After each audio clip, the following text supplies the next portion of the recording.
Brothers వివాహాలు మరియు పండుగ వేడుకలకు సరికొత్త డిజైన్స్ తో అద్భుతమైన కలెక్షన్. అంబేద్కర్ కోనసీమ జిల్లాలో భారీ ప్రమాదం జరిగింది. కోనసీమ జిల్లాలోని రాయవరంలోని ఒక బాణాసంచా తయారీ కేంద్రంలో భారీ పేలుడు సంభవించడంతో అందులో తీవ్రమైనటువంటి మంటలు చెలరేగాయి. పూర్తిగా వ్యాపించినటువంటి మంటల్లో చిక్కుకొని ఇప్పటికీ 6 మృతి చెందినట్టుగా తెలుస్తోంది. మరికొంతమంది తీవ్రంగా గాయపడ్డారు.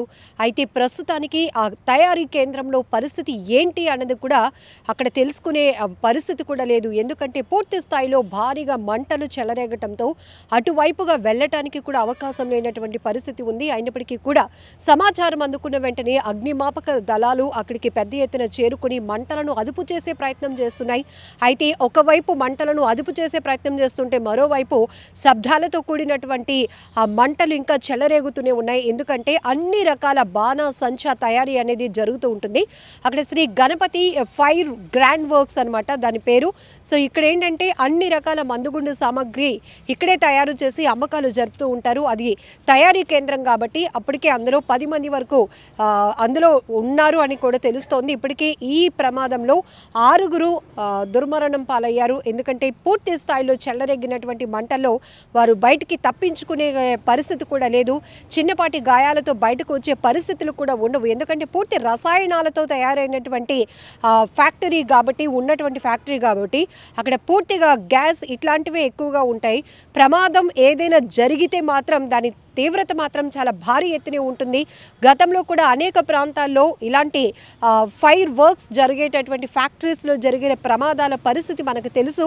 అందులో చాలామంది పనిచేస్తున్న కార్మికులు అందులో చిక్కుకున్నటువంటి వారు అందులోనే కాలి బూడిదైనటువంటి పరిస్థితులు కూడా మనం అనేకం చూసాము. ఇంతకుముందు కూడా నర్సీపట్నం శివారులోని ఒక మందుగుండు తయారీ కేంద్రంలో కూడా ఎలాంటి భారీ ప్రమాదం జరిగిందో ఇప్పుడు కోనసీమ జిల్లా రాయవరంలో జరిగినటువంటి ఈ భారీ పేలుడు ఒక్కసారిగా ప్రతి ఒక్కరి తీవ్రంగా వణికిస్తోంది, భయాందోళనకు గురి చేస్తోంది. దీపావళి పండుగ వస్తుందంటేనే ఎక్కడో చోట ముందస్తుగానే ఇలాంటి ప్రమాదాలు నిర్లక్ష్యం వల్ల కావచ్చు, లేకపోతే అక్కడ సేఫ్టీ మెజర్మెంట్స్ లాంటివి తీసుకునే లోపాలు కావచ్చు, ఇట్లాంటి మందుగుండు సామాగ్రి తయారు చేసే కేంద్రాల్లో ఎక్కువగా ప్రమాదాలు మనం చూస్తూనే ఉంటాం. కానీ అమాయకమైనటువంటి వారు అందులో బలైపోయే పరిస్థితి ఉంటుంది, సజీవ దహనం అయిపోయేటటువంటి పరిస్థితులు ఉంటాయి. ఎందుకంటే పూర్తిగా అగ్నికేలల్లో చిక్కుకునే వారి పరిస్థితి ఎలా ఉంటుందో ఊహించటానికి కూడా చాలా కష్టంగా ఉంటుంది. పూర్తిగా శరీర భాగాలన్నీ కూడా కాలిపోయే పరిస్థితి ఉంటుంది. అయితే ఇందులో ఇంకా చిక్కుకున్న వాళ్ళ పరిస్థితి ఏంటి, వారు కూడా బ్రతికే ఉన్నారా లేకపోతే ఇంకా ఎలాంటి సిచ్యువేషన్లో ఉన్నారు, బర్నింగ్ పర్సెంటేజ్ ఏ రేంజ్లో ఉంది అనేది కూడా ఇంకా పూర్తిగా మంటలు అదుపులోనికి వస్తే కానీ తెలియలేనటువంటి పరిస్థితి. అయితే ప్రస్తుతానికి ఇందులో ఇప్పటికే 6 చనిపోయినటువంటి వాళ్ళ మృతుల వివరాలు కూడా ఇంకా తెలియాల్సి ఉంది. ఎందుకంటే అక్కడ పరిస్థితి ఎంత ఘోరంగా ఉందంటే ఆ చుట్టుపక్కల పరిసర ప్రాంతాలకి కూడా ఎవరైనా వెళ్ళటానికి సాహసించే పరిస్థితి లేదు. ఎందుకంటే అందులో ఇప్పటికే తయారు చేసి అమ్మకాలకి సిద్ధంగా ఉన్నటువంటి వేరే ప్రాంతాలకి విక్రయదారులకి ఇవ్వటానికి సిద్ధంగా ఉన్నటువంటి రెడీగా ఉన్నటువంటి కొంత మెటీరియల్ ఏదైతే ఉంటుందో అది భారీగా పేలుల్లో చిక్కుకుపోవడంతో పెద్ద ఎత్తున దావానంలో మంటలు వ్యాపిస్తున్నటువంటి పరిస్థితులు ఉన్నాయి. ఆ దగ్గరికి అటుగా ఎవరిని వెళ్ళనివ్వకుండా కూడా పోలీసులు పహారా కాసిన పరిస్థితి ఉంది. ఎందుకంటే ఎప్పుడు ఎటువైపు నుంచి శబ్దాలు వస్తాయో, ఎటువైపు నుంచి అందులో నుంచి పేలుతున్నటువంటి పదార్థాలు ఎగిరి పడతాయో తెలియలేనటువంటి పరిస్థితి ఉంది. కాబట్టి మరొక ప్రమాదం జరగకుండా ఉండాలనే ఒక ఉద్దేశంతో ఆ పరిసర ప్రాంతాల వైపు కూడా ఎవరిని వెళ్ళటానికి కూడా నిషేధించినటువంటి పరిస్థితి ఉంది. ప్రస్తుతానికైతే పూర్తిగా అగ్నిమాపక దళాలు అయితే మాత్రం అక్కడ రెస్క్యూ ఆపరేషన్ కొనసాగిస్తున్నాయి. పూర్తిగా చెలరేగుతున్నటువంటి భారీ ఎత్తున ఎగసి పడుతున్న మంటలను అదుపు చేసే ప్రయత్నం అయితే అగ్నిమాపక సిబ్బంది చేస్తున్నారు. ఒకవైపు ఫాగ్తో వాటర్తో కూడా మంటలు అదుపు చేసే పరిస్థితి. ఎందుకంటే అక్కడ సిచ్యువేషన్ మనకి పూర్తిగా ఎందుకు ఈ పేలుడు సంభవించింది, రెగ్యులర్గా తయారు జరిగేటటువంటి ఈ ఫైర్ వర్క్స్లో కూడా అప్పుడప్పుడు చిన్నపాటి నిర్లక్ష్యాలు కావచ్చు, షార్ట్ సర్క్యూట్ కావచ్చు, ఇట్లాంటి ఇష్యూస్ వల్ల అక్కడ ఒక మంట చెలరేగి అది భారీ ప్రమాదంగా మారటానికి కారణాలు అందులో ఉన్నటువంటి ఆ పేలుడు తయారీకి సంబంధించి వినియోగించేటటువంటి పదార్థాలు ఇవన్నీ కూడా ఈ ప్రమాద స్థాయిని పెంచడానికి కారణమవుతూ ఉంటాయి. కాబట్టి ఇప్పుడు ఈ ప్రమాదంలో ప్రస్తుతానికైతే 6 దుర్మరణం చెందారు. మిగతా వారు ప్రాణాలతో గాయాలతోనైనా బయటపడాలి అంటూ ఎంతోమంది కోరుకుంటున్నటువంటి పరిస్థితి ఉంది. కానీ అక్కడ సిచ్యువేషన్ చూస్తే మాత్రం లోపల చిక్కుకున్న వాళ్ళు ప్రాణాలతో బయట పడతారా లేదా అనేటటువంటి అనుమానం కలిగించే స్థాయిలో అక్కడ అగ్ని కేలలు ఆ స్థాయిలో ఎగసి పడుతున్నాయి.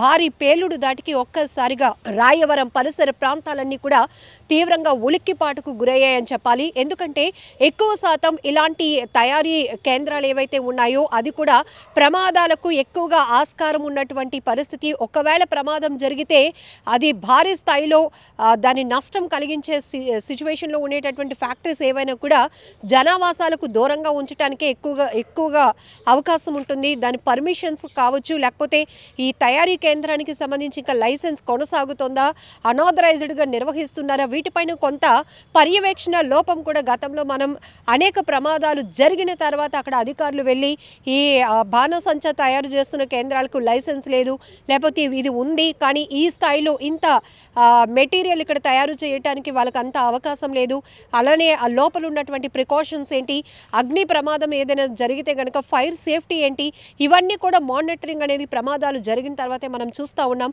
సో ఈ తరహా కేంద్రాలు, ఈ తరహా ఫైర్ వర్క్స్ తయారు చేసేటటువంటి కేంద్రాల్లో ఎక్కువ శాతం ఇలాంటి భారీ పేలుళ్లు సంభవించడం, అందులో అమాయకులు ప్రాణాలు పోగొట్టుకోవటం అనేది చాలా బాధాకరమైన విషయం.